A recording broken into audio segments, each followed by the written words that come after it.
اعلنت عن خبر مهم جديد، انها انتقلت من التجميع للتصنيع. كل املي ان يكون ده مش قنبله دخان او فنكوش، والله العظيم ان يكون ده حقيقي وليس فنكوش. طب ليه بتقول كده؟ معلش هذا الجسد المثخن بالجراح خلى الواحد يتشكك في صوابع ايديه، لكن ان شاء الله يبقى الكلام ده حقيقي.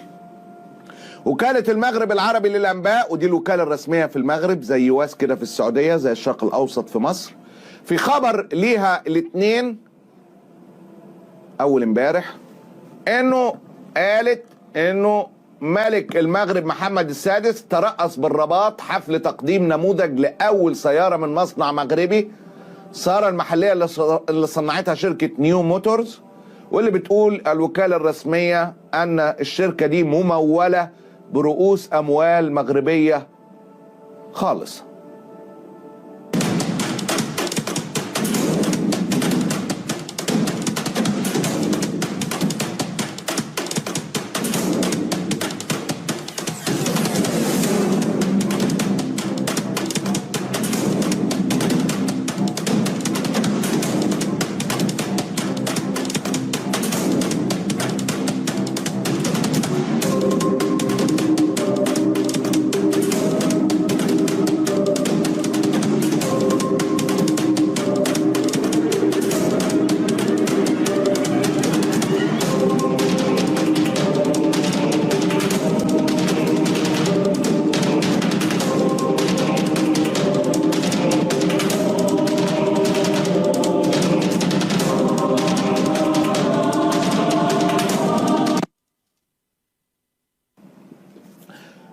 كل من قلبي ومن اعماق قلبي، واعتقد ان كل المشاهدين الغالبيه العظمى من اللي بيشاهدونا ان لم يكن كلهم بيتمنوا ان هذا الكلام تبقى دي فعلا انجاز حقيقي يسعدنا ويرفع راسنا ويشرفنا ويشعرنا بالفخر والفخار، وقول زي ما انت عايز تقول. اعتقد ان ده شيء غير قابل لاي نقاش. طب في حاجات ضايقتك في المشهد اللي فات؟ والله والله لا ممكن تشغل الفيديو وعلق عليه يا عبد الله بس ثواني كده، اقول للناس معلش والله واقفه غصب، ما كانتش في السكريبت ولا في التجهيز ولا اي حاجه، بس لما شفت اللقطات بص كده، شوف كده الملك بيتفقد السياره، ده مشهد رائع جدا، وده تقريبا المصنع الرئيس او البتاع بيشرح له. لكن بعيدا عن ده بقى، اتمنى ان ده يكون حقيقي ونشهد انتاج اقتصادي لتلك السياره، يبقى عندنا سياره مغربيه عربيه كده بقى، يقول لك امازيغيه مسلمه، يعني قول عليها زي ما انت عايز تقول، تبقى بتاعتنا، تكون بسعر اقتصادي ومنافس وحقيقي، وتبقى حاجه تشرف كده زي السياره التركيه الكهربائيه. بالاضافه للسياره كان في انجاز تاني اعلنت عنه المغرب، اللي هو نموذج اولي لمركبه تعمل بالهيدروجين، قام بتطويرها علماء مغاربه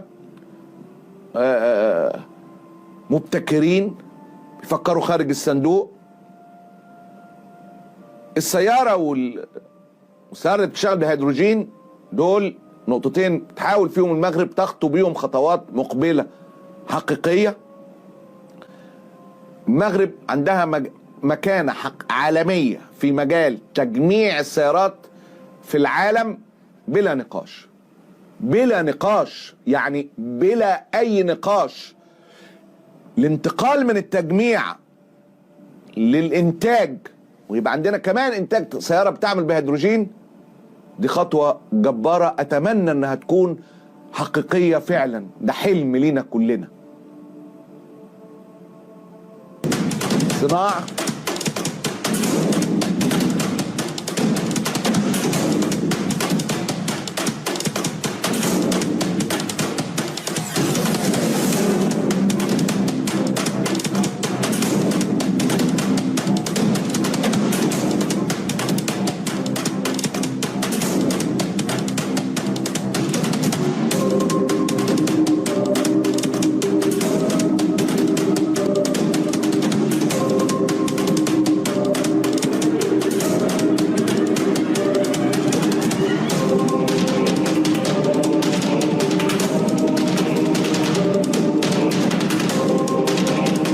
واتمنى انك ما تكونش صحيح، واتمنى ان تكون قصه حقيقيه، واتمنى ان تكون المغرب انتجت بالفعل تلك السياره، وهذا مشهد فخر لينا، وان تنتج سياره هيدروجينيه.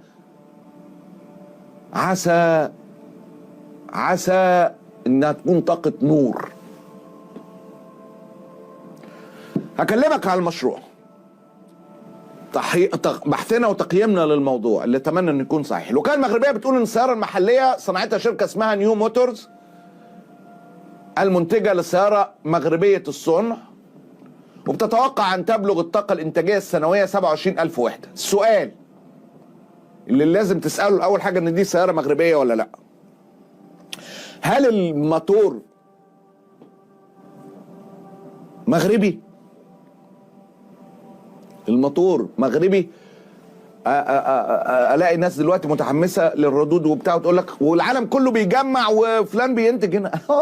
ايوه معاك والله، بس احنا اللي زينا محتاج يثبت اقدامه. الموتور مغربي؟ عربي ام امازيغي؟ مغربي. نسيم بالخياط الرئيس المؤسس لشركه نيو موتورز، واللي كان بيفرج الملك على العربيه بالمناسبه، جاوب على هذا السؤال. الفكره بدات في 2016 فاش المغرب استقبل اول شركه غتصنع موتور في المغرب. راه اول سيتي اون بروميير افريكان. استغلنا هذه الفرصه، قلنا كاين الموتور، كاين الزاج كيتصنع في المغرب، كاين الكابلاج، كنسمعوا شحال من حاجه كتصنع، علاش حتى واحد ما فكر يصوب السياره؟ كلام بن نسيب بالخياط في هذا السياق صحيح تماما. المغرب بتنتج حوالي 700,000 عربيه في السنه،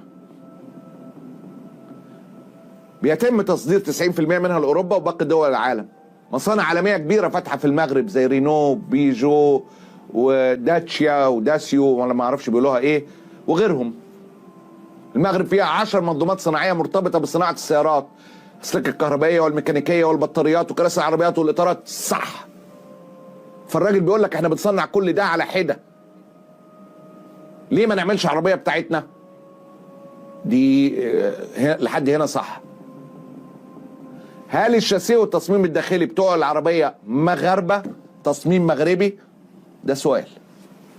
بدينا بالمنتوج المغربي، بدينا بالموتور المغربي، ومن بعد زدنا عليه الشاسي. قطع الغيار ديالها فايتين اكثر من 65% مصممين في المغرب ومصنوعين في المغرب. وهذا راه هي الفرصه الكبيره اللي خلاتنا حنايا نستطيعوا باش نديروا اون فيديري هذا ليكو سيستيم المغربي. اللي واحد الحاجه اللي ما عارفينش المغاربه هي بان راه اكثر من 90% ديال المدير العام ديال الشركات واخا كيكونوا خارجين راه مغاربه، وهذا الشيء اللي خلانا نطلعوا هذا المشروع. شفنا بعض الاصوات بتقول ان العربيه مش كلها مغربيه، يعني فيها بعض الاجزاء مصنع في فرنسا، بعض قطع الغيار. المدير التنفيذي للشركه ما انكرش هذا الكلام، لكنه بيقول ان السياره حوالي 60% واكثر انتاج مغربي خاص. طيب نعود للسؤال الرئيس، ما حقيقة ان العربية موتورها فرنسي؟ المدير التنفيذي بيوضح. جوج موتوريزاسيون، جوج ديال المحركات، واحد فيه 3 سيلندر اللي عنده الكونسوماسيون ديالو ضعيفه 5.2، وهو موتور فرنسي بيسا، الانتاج ديالو ممتاز. والموتور اللي حنا كنعتبره موتور مغربي اللي هو مصمم هنا في المغرب، اللي فيه 5 ديال السيلندر و115 الخيل، الي 3 بورت. والله ده لو الكلام ده صحيح يبقى كويس جدا جدا. هو بيقول الموتور الاقتصادي ال2 سلندر اللي هو استهلاك ضعيف، طبعا 2 سلندر يعني ده زي موتورات يعني الموتوسيكل كمان كده، قال لك ده فرنسي. الموتور ال5 سلندر ال 115 حصان ده بتاعنا. اذا كان هذا صحيح، ليه بتقول كده؟ ما الراجل قال. ما انا بقول لك اهو، اذا كان هذا صحيح ليس انتقاصا من حد، إذا كان هذا صحيح فده شيء رائع. سعر السيارة هيكون بين 170 و 190 ألف درهم، يعني من 16 ل 18 ألف دولار، وممكن يكون ده سعر منافس. أنا حاولت أجاوب ببساطة على أبرز الأسئلة المتعلقة بالسيارة المغربية من خلال كلام مدير الشركة ومن